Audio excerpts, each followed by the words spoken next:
Dalam pembahasan sejarah yang umum kita jumpai, seringkali hanya muncul tokoh-tokoh besar dengan heroisme dan pengaruhnya dalam perkembangan dunia. Namun terkadang kita lupa bahwa dalam dunia dengan miliaran manusia, masih ada mereka yang terpinggirkan dalam kehidupan, sehingga kisah kehidupan mereka dianggap tidak relevan dalam pembahasan. Namun, itu semua tidaklah benar.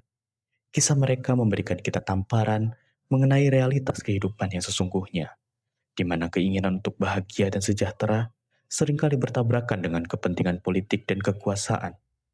Pada pembahasan kali ini, kita akan mengelupas sekelumit kisah dari novel sejarah yang berjudul Cantik Itu Luka.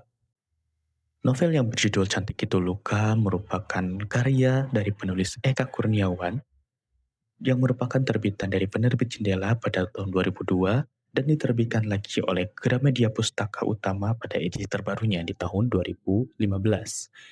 Jumlah halaman dari novel ini setidaknya ada 494 halaman di edisi terbaru dengan berbahasa Indonesia dan telah diterjemahkan lebih dari 30 bahasa asing termasuk bahasa Inggris dengan yang berjudul Beauty is a Wall.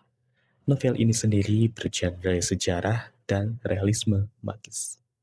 Konteks sejarah di dalam buku Cantik Itu Luka dimulai dari akhir masa kolonial Belanda di era 1930-an, kemudian pendudukan Jepang di tahun 1942 dan 1945, masa revolusi kemerdekaan di 1945 hingga 1949, dilanjutkan dengan tragedi 1965 dan pembersihan komunis, dan diakhiri dengan era Orde Baru dan bangkitnya premanisme. Novel Cantik Itu Luka bukan sekedar narasi fiksi.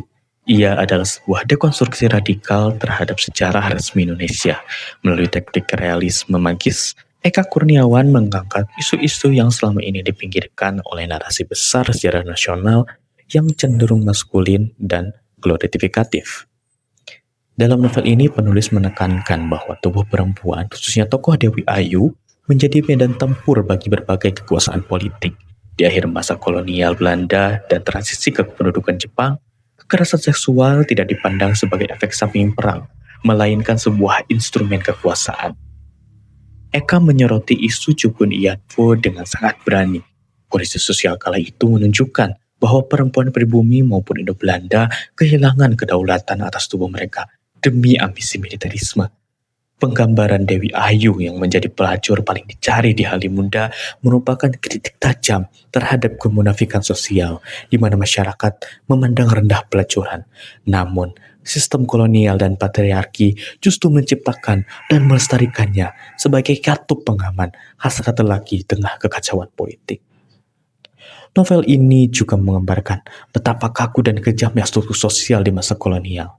Munculnya identitas Indo-peranakan menciptakan kasta tersendiri yang seringkali terombang-ambing di antara dua Dewi Ayu sebagai keturunan Belanda yang tetap tinggal di Jepang saat datang mempresentasikan sisa-sisa kemegahan kolonial yang hancur. Kondisi sosial saat itu menunjukkan bahwa status sosial seseorang sangat berpengaruh pada kemurnian darah dan kedekatan dengan pusat kekuasaan. Eka berargumen bahwa penindasan tidak hanya datang dari bangsa asing, tetapi juga dari sesama bangsa sendiri melalui sistem feodal yang masih mengakar kuat, di mana tokoh-tokoh lokal seringkali menjadi kepanjangan tangan penjajah demi mengamankan posisi mereka.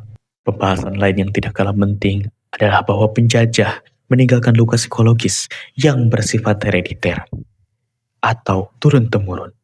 Nama Cantik Itu Luka sendiri merupakan paradoks yang menunjukkan bahwa kecantikan yang biasanya dipuja justru menjadi kutukan dalam kondisi sosial yang predatoris. Kondisi sosial pasca kemerdekaan yang digambarkan Eka melalui tragedi 1965 menunjukkan bahwa kekerasan kolonial telah bermutasi menjadi kekerasan domestik antara saudara. Melalui kutukan yang menimpa keturunan Dewi Ayu, Eka ingin menyampaikan bahwa selama sebuah bangsa belum sembuh dari trauma masa lalunya dan belum menyelesaikan dosa-dosa sejarahnya, maka siklus kekerasan akan terus berulang dalam bentuk yang berbeda.